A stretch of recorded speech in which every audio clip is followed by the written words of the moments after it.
You're watching the Randy and Christa Show. I'm Randy Alvarez. And I'm Christa Orecchio, and this is News That Makes You Healthier. We're talking about the brain today with one of your old friends. That's right, Dr. James Lee. He's a medical doctor, formerly trained as an anesthesiologist, smart guy. I interviewed his wife, the famous dermatologist, America's favorite dermatologist, I think almost 20 years ago. Oh, wow. And so I've known him, and he's been on the show many times, but he had a problem with his brain. And he's going to talk about it in the interview with you. But I saw him go from a dynamo to kind of a lethargic guy. There was very stiff neck, wasn't thinking clearly. He masked it very well. Like I didn't really catch on to it, but now he's back. And well, in a completely different way, right? So exactly. That's the thing is like, when you go through something so big and so traumatic like that, of course it has to challenge your sense of self to where someone who knows him may say he looked lethargic, but then what comes after it is pretty incredible after looking at his story and talking to him. I'm excited to interview him and hear his approach to brain health. Now this topic of brain health and brain supplements and biohacks and neurotropics, you must get a lot of questions about this. And this is like the new hot topic. Yeah, we get a lot of my colleagues do a podcast about it because it's all about hacking the body. And it's not even hacking it, it's just about how we have this beautiful system, like how to make it function optimally, right? I think we all are constantly always looking for that, or maybe our viewers are. Like how do we function optimally and have the best quality of life?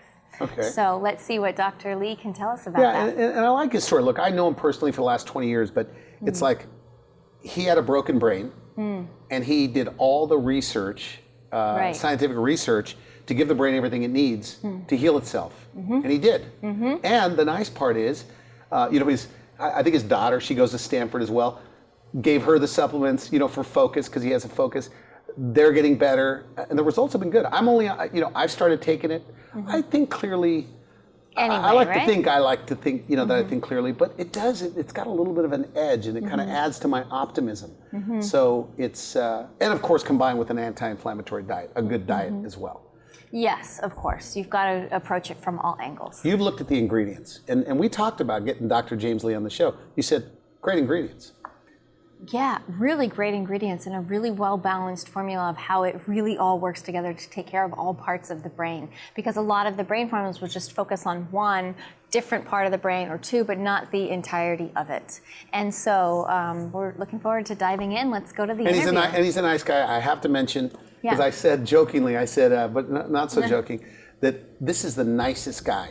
In fact, I even said they did an X-ray to look if there was a mean bone in his body. No mean bones and they couldn't in find that X-ray. Yeah. Well, having just the short interaction I've had with him, I completely agree with you on that. Okay, let's go to the interview. Yeah.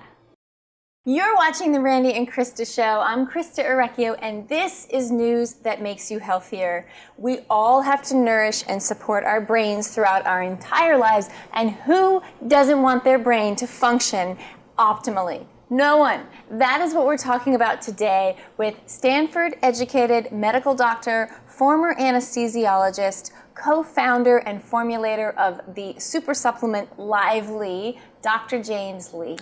Thank you for having me, and thank you for that wonderful introduction. Thanks for being here, James. I mean, your story is profound, and I really enjoyed talking to you before we decided to have you on the show. We seem to really connect, and I really look forward to this interview, actually. Well, the whole idea and the premise, I feel like, of our conversation were that your greatest struggles become your greatest strengths.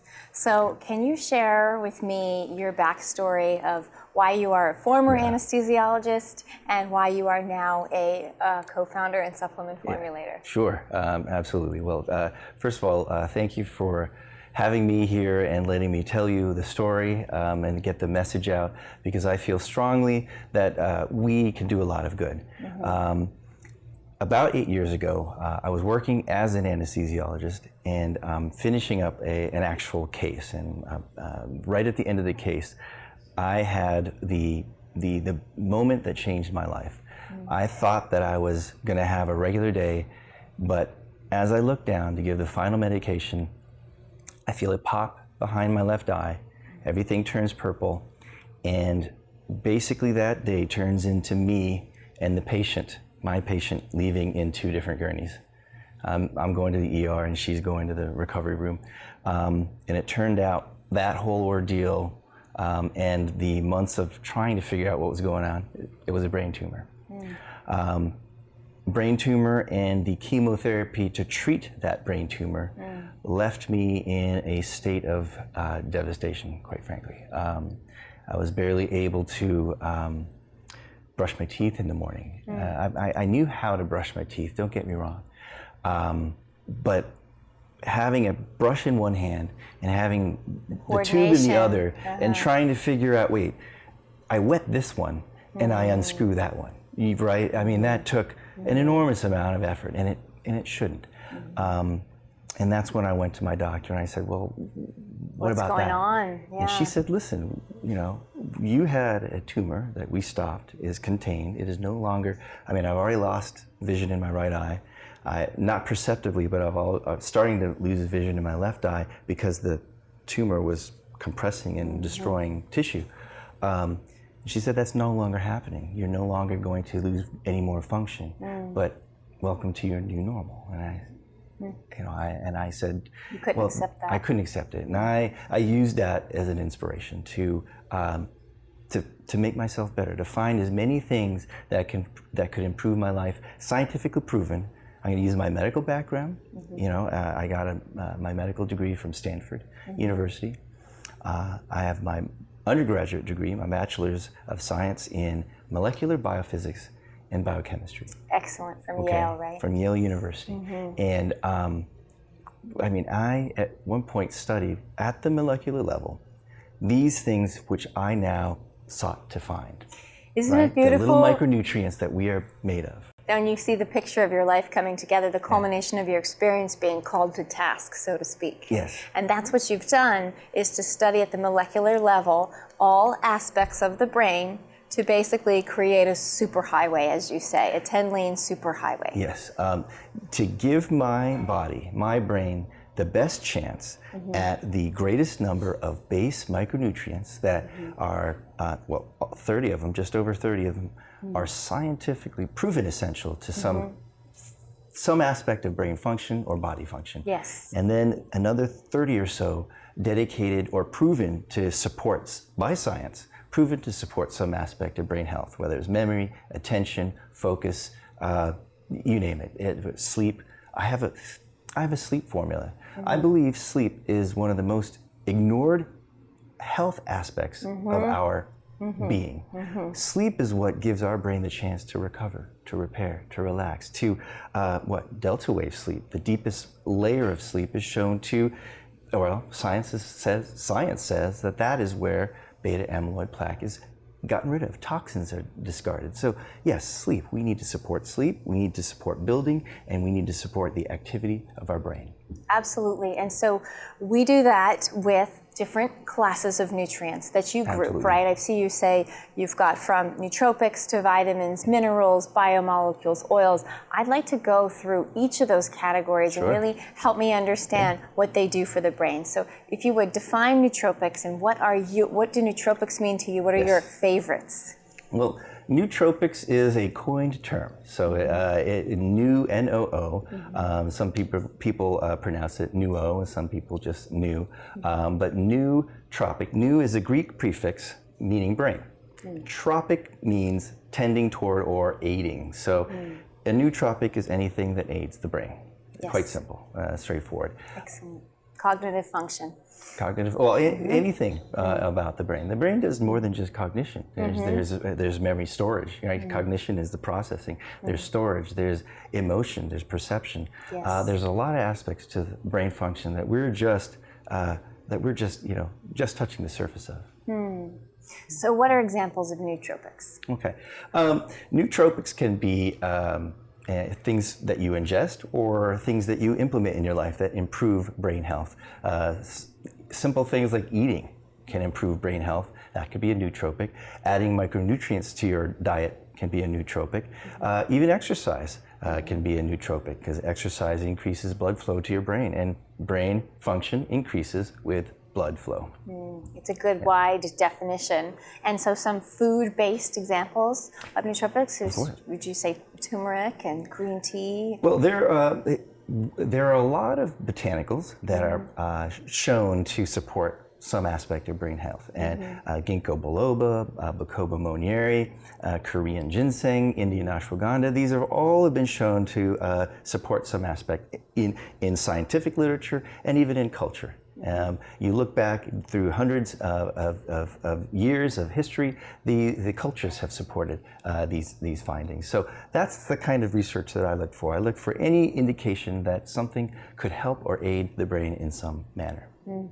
Yes, love the ginseng and the ashwagandhas, helping to aid the brain in some manner. Yeah. And then you've got, you've got in your Liveli product, this is why I was really interested. I just think it's such a well put together formula, and I'm looking forward to trying it.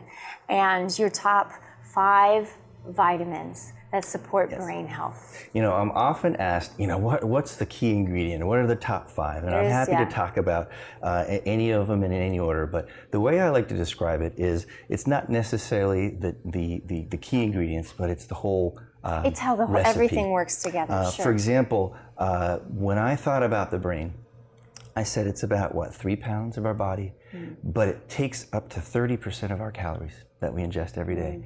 So I wanted to support the Krebs cycle. I wanted to support DNA synthesis. I wanted to support RNA synthesis. I wanted to support protein synthesis. So what vitamins are important for the brain function? All of them. So I've included all 13 of them in Liveli. But in terms of diet, you know, the important ones right off the bat, vitamin A. You can get that from carrots. And vitamin A is an important signaler in the neurogenesis process. We can't initiate the process without vitamin A. Vitamin C, ascorbic acid, you can get that in citrus fruits. Very important antioxidant. And in terms of antioxidation, think of antioxidants as the anti-stress or the anti-degeneration, the anti-aging part of it. As we wear down, antioxidants make sure we kind of are built back up. Things like that I've considered. Yeah, and then minerals. You talked about microminerals, and I think that those are some of the greatest deficiencies that we all have on a day-to-day basis because of stress and lifestyle. So what are some mineral example Absolutely. that And support again, the brain? our brain needs all of the minerals. There are 16 essential minerals. 3 of them we don't really have to worry about because we got too much of those in our diet. But the other 13, we have to make sure that our brain gets them. And what do these minerals do? These minerals are, they do everything in the body.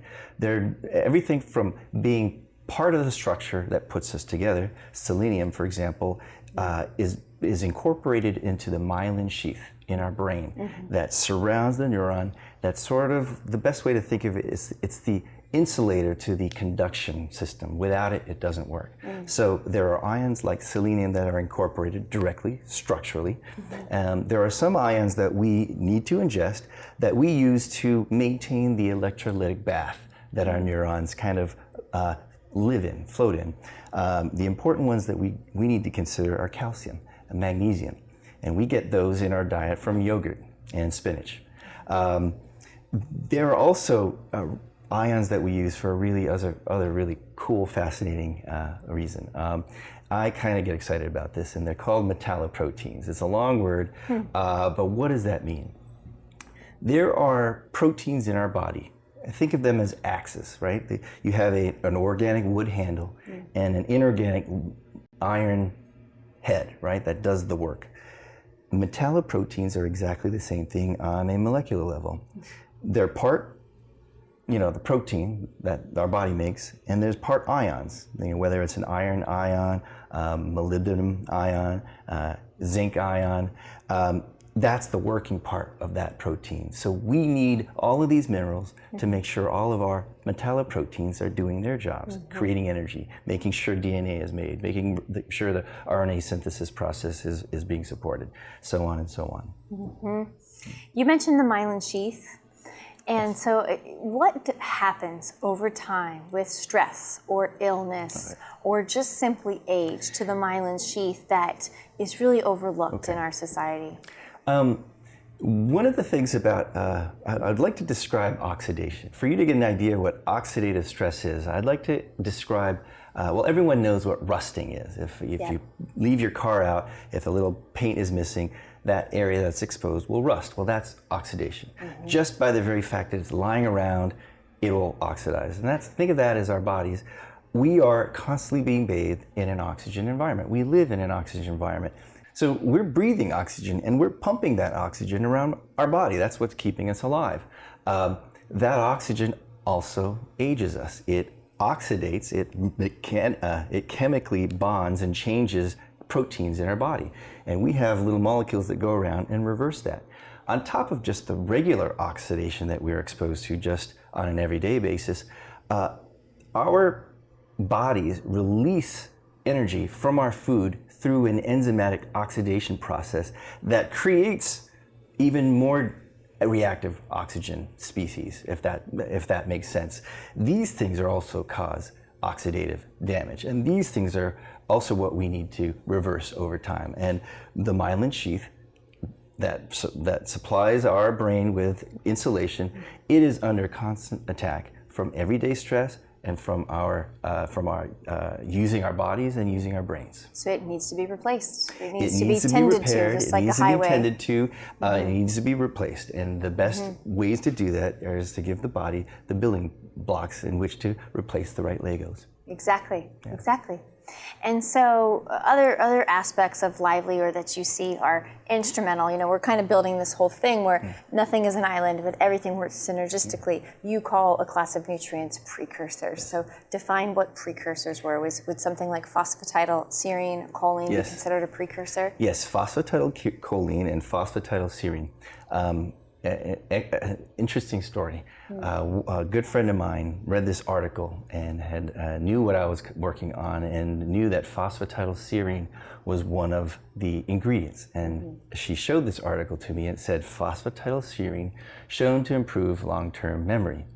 And I said, okay, that doesn't surprise me. And she said, why? I thought you'd be happy. I said, well, what if I showed you an article that says having rubber on your left front tire increases gas mileage? Right. Phosphatidylcholine is part of what we know as the cell membrane of our neuron. It is part of the brick that puts the house together, so to speak. So it is a building block to what our brains are made of.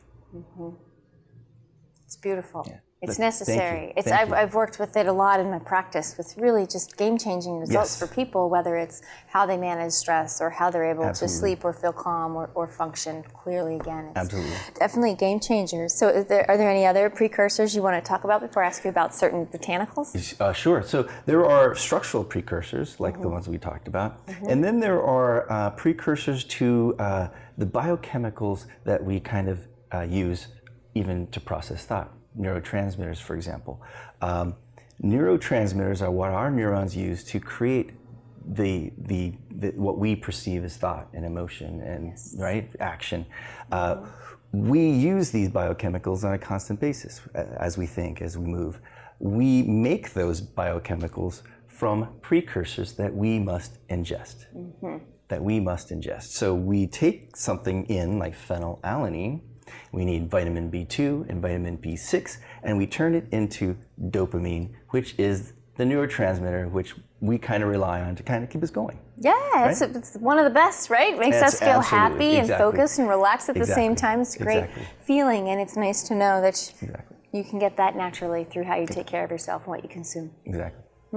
Yeah, great. Okay, and then what about, you've got botanicals and oils. What's the deal with those, how they work for the brain? The oils, we call them oils, and omega-3 fatty acids are essential oil, DHA, EPA, ALA, exactly. And what are omega-3 fatty acids? Those are the parts that our bodies and our brains put together to make bigger molecules that eventually become acetylcholine, which is one of the neurotransmitters for action. It moves your muscles. It also becomes part of your cell wall. It also becomes part of phosphatidylcholine or phosphatidylserine, which is part of maybe a new neuron or a new cell. So it's all part of the building process and or part of the neurotransmission process. The same chemical can go into both pathways.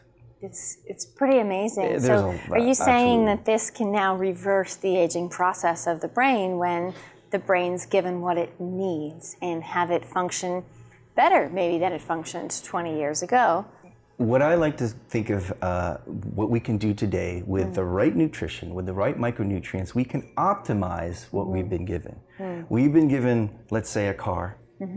We want to make sure the oil's changed. You want to make sure you have new spark plugs. If you can, take out the pistons, rebuild the cylinders, right? You want to take care of that car that you've been given, the one car that you've been given that you're going to drive for the rest of your life. Right. Yeah. Yeah, it's a tall task, and we have to have the utmost reverence for these supercomputers we've been born inside of. Absolutely, and there's only one person responsible for it. Yeah. That's you. Right? Yeah, which is great, because we have all the power. Absolutely. And every day is a new day. It's a new choice. You can do something different. So I just wanted to touch base with you as I was reading through. I love so many of the ingredients that you include in Liveli, and there's just one where I think we've chatted about there's a difference of opinion where there is soy oil in it, soybean oil, and as a nutritionist, I find it to be one of the 5 most common food sensitivities and not necessarily healthy. So why did you choose soy oil for being supportive of the brain? Yes, well, soy, first of all, is rich in lecithins, which go into making cell walls, which go into making parts of the neurotransmitter system that we talked about earlier. You're right that there may be a allergen, or it is a common allergen. It is one of the most common food proteins out there. So the likelihood that someone is going to be exposed to it is very high. So that is one aspect of soy. And it has been shown, to be up to 10% in some people's diets. But if we limit that and take it for what it actually does, and also include enough omega-3s to outweigh the omega-6s, now you're in a healthy balance. Now you see it as not being so pro-inflammatory. We're including so little of it that it's not going to add to the inflammatory process. And so you're saying the benefits outweigh the risk for the protection of the cell wall. Yes. Okay, and then there's the botanicals. That's the last kind of component to what you've put together. So define botanicals. I mean, we've talked about them, but what are some specific examples? Well, what do they do? The way I like to think about the botanicals is first and foremost the antioxidant aspect of all botanicals. When you think about plants do what? They do nothing but bathe all day in the sun. Exposed to the very radiation that we get exposed to a couple times, and we're worried about skin cancer, right? The plants are designed to protect themselves against the oxidative stress that the sun introduces and the whole enzymatic process they're exposed to. So the botanicals represent to me first line of defense, great antioxidation. Also, I've chosen the botanicals that have shown in one aspect or another by scientific literature to support one or more aspects of brain health. Take, for example, Korean ginseng. In studies in modern studies, it's shown to increase concentration. In cultural aspects, it's been used to help memorize, biblical scripts, religious scripts, not biblical, sorry, religious scripts. But I've looked for examples like that throughout history that are also supported by modern science. So in our last couple of minutes, just quickly let me know, what are some other botanicals that support the brain? Well, an interesting one that I've chosen to include is grapeseed extract and resveratrol, which are related. I've included those because of their vasodilatory effects. And we talked about how blood flow to the brain is important. I wanted to utilize as much of their vasodilatory, in other words, open up those vessels to increase blood flow as much as possible. So, that's great. Who needs coffee when you've got resveratrol and grapeseed extract? Thank you. Yeah, so this is wonderful. And of course, everything works together synergistically to help improve the whole of brain, the whole of really whole body health, right? Because it's one systemic organism that we have. And so here's your product, Liveli, just came out. This is the focus, and you have 3 different. Yes, it is. Congratulations. This is truly a labor of love. I mean, honestly, creating this out of coming off of a brain tumor and going through the trauma that you went through, this is kind of like the lotus rising up, right? I feel like I had to have gone through this for a purpose. I went through a lot. I pushed myself through a lot, And if it was just for me, then that was a lot of wasted effort, I think. I hope this can help others out there as well. And I know that it will. And that's the thing. If we can mine the diamond from whatever it is that we go through in life and then use it to shine brighter and share, I think that we're really onto something, as are you. And it's been a pleasure. I have so much respect for your journey. Thank you. Thank you. And thank you for having me. And thank you for being interested in helping me share the story. It's my pleasure. Thank you. And thank you for being there. I hope this was helpful for you to understand the power that you have with every choice that you make for what you're putting into your body and how you're living on a daily basis. Protect that beautiful brain of yours. Thank you so much for being here, and we'll catch you next time on the Randy and Christa Show. That was amazing. Yeah, it really was. He's passionate. He's passionate. He's brilliant. I love that everything he was talking about is backed by clinical science, and just it's like a symphony of how it all really works together to support the brain. And I know this is a big topic because he has lectures at his facility, his center in San Diego. So to bring it up in all just 20 minutes is probably difficult for him to do. Sure. But there's a lot to this topic. You could talk about it for hours, but we just wanted to get the point across of what are the key primary classes of nutrients that support the brain, and why do you need all of them, and one doesn't work on its own, right? Yeah. And I think, I was speaking to him in the green room, and he was telling me about the clinical trials that they ran with their group of 50 people, then 250 people, and the great results that they have been getting. 1 in 250 people has an issue. That's really good results. And so I think for anyone, they want to know that they're going to feel an effect and notice an effect and be able to function better and be more productive. So you are giving your endorsement to this product? Yeah, I'm giving my endorsement. I haven't tried it yet, so I obviously have to try it. Okay. And I will do that before the show airs and write a blog about it. So another great interview, Christa. It was a lot of We're fun. out of time. All right, thank you so much for being here, and we'll catch you next time on the Randy and Christa Show. News that makes you healthier. We'll see you next time.